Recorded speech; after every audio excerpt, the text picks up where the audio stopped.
Alright, 2020 was a tough year, and we were all kind of messed up in some way. I was truly messed up as well, but this book made me smile almost every single morning. This is my gratitude journal. Welcome to Wellness with Wayn, episode 2.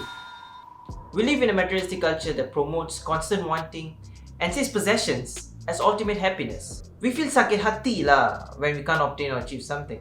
We feel jealous comparing ourselves with others. We feel we are not worthy of the relationships we have. And sometimes we just hate our lives for that. So, even before the pandemic, I was kinda in a bad state already, to be honest. Mostly dissatisfied with everything I did and everything I had. Then, I came across a video by Kurzgesagt, one of the best channels out there. The video titled An Antidote for Dissatisfaction. It highlighted the issue of us being dissatisfied with everything and not realizing the smallest things that we have in life. This is where they suggested to start a gratitude journal because being grateful is the antidote for dissatisfaction. Gratitude. While gratitude may sound like another self-improvement trend preached by people who use hashtags, what we currently know about it is based on a body of scientific work and studies. So, I took a book and started my gratitude journaling. This habit is one of the habits that stuck with me until now. I started in January or February last year, took a break and started back in June.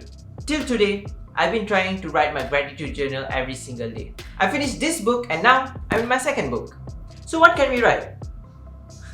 Anything that you think you should be grateful for the previous days. It can be the simplest thing. For example, I'm grateful for the coffee yesterday. I'm grateful for my awesome friends. I'm grateful for the food cooked by my mom. Just like any habit, to make it effective, you have to mold it for yourself. And based on the video by Kurzgesagt and any other articles about gratitude journaling, it was suggested that you do this practice for 3 to 4 times a week. But for me personally, after experimenting, I realized it works best for me if I do it every single morning after I wake up. Okay, as I said before, I smile almost every time when I write in my gratitude journal. And it is because, for me personally, the memories are new and wholesome. How many of us start our day smiling? But did this habit scrape off my anxiety and stress entirely? No. Although I still feel stressed and anxious depending on the situations, my feeling of dissatisfaction towards everything has reduced drastically since I started this habit.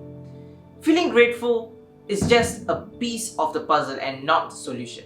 Sometimes you just can't control your days, and being human is hard. I'm not going to deny that at all. But you will never know the outcome unless you start trying it. It might or might not work for you. For me, I'm really grateful for going through this practice because it truly made me happy most of the days in 2020. Let me ask you this. When was the last time you told yourself or you wrote something that you were grateful for that happened in your life? Let's ask some people. Okay, when was the last time you told yourself or wrote down that you were grateful for having this life or grateful for something that happened? Like, have you ever sat in a place being mindful and did this? Just be frank, I want to know you. Well, I don't think I've thought of that before. Me personally, I actually don't set out a time, a specific time for me to rethink back and feel gratitude. But I think usually when I was doing stuff and I feel like things are so easy, and then at that time I will rethink back all the hardship and all the kindness that people have done to me, so that I can live a much more, easier and happier life.